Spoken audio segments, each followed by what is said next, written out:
Black lives don't matter, and we've been knowing this for years. And now that the fears and tears have all dried up, you're mad that we finally want to address this mess? I know I realized that black lives were worth less when I raised my right hand in 7th grade history class to address my youthful understanding and displeasure for the life of slaves. Travis, I was called upon by my towering Anglo-Saxon teacher with sandy brown hair. I didn't think it was fair. I responded as his Motley Crue poster from their Theater of Pain album eerily hung over me at my desk. They were treated badly at best and taken away from their wives and children and beaten and barely eaten, and on the movie called Roots they were cutting off their feet and hanging them from trees like leaves. I continued as he stood to his feet. Well, Travis, he said in a condescending tone, when you think about it, the plantation was their home. And when they ran away, they faced starvation and dehydration, and the weather conditions they were in no conditions nor dressed for.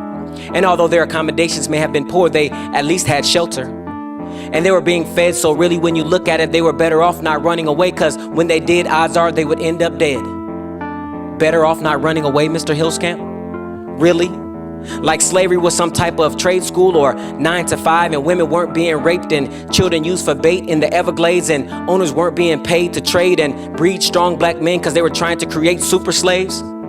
Imagine how this theory of ignorance or white supremacy or whatever the hell thought process it was played on the psyche of a young black boy. As if it wasn't enough that being taught the history of African Americans basically started on slave ships with whips and chains, and the pains of knowing that the remains of millions of African people littered the ocean's floor.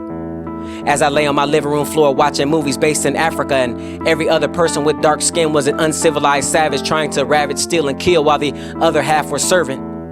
So even on our mother continent, our black lives didn't matter unless you count the sad ones with the huge crackers in their hand and a prodigiously bloated belly, and Sally Struthers with her fake-ass sad face petitioning you that $1 can feed a whole family for a week. Feed a whole family for a week? Feed a whole family what? The same nonsense you're feeding us, or the same thing you and your production crew were eating? Cause I saw those commercials for years, and those people were still too weak to dry their own tears, as thirsty flies drank from their eyes before they even had a chance to roll down their cheeks. And her cheeks were steadily getting more and more round, cause her hotel across town were serving 5-star meals when she kicked up her heels at the end of the day. Black lives not mattering to us ain't some Sherlock Holmes mystery in high school American history. We were basically told that from the 1700s to the early 1990s, only 5 black lives had purpose, other than their original purpose of making America great again. So black and white children were taught slaves picked a little cotton and sung a few hymns, and Harriet Tubman helped them run to freedom. George Washington Carver and his Peanuts, Crispus Attucks, Rosa Parks, and Martin Luther King Jr.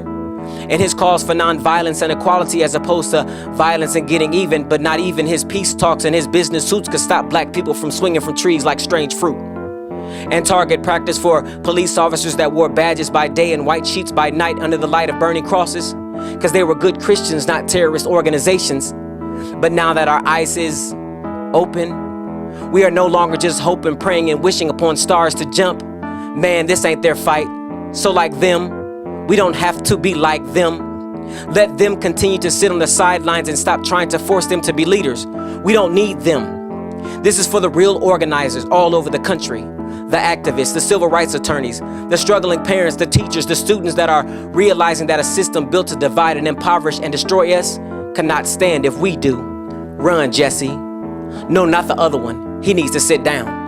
Him and any other clown dressed in blackface, cause the networks needed a black face to speak the same divisive rhetoric that has kept us in check and afraid to speak up against our social concerns and observations.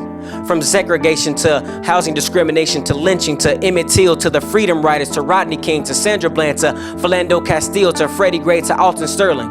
This is all a part of the tapestry woven into the fabric of the history of America. This stuff ain't new. And if you actually believe that Black Lives Matter, then why in the hell do we have to debate it to convince you?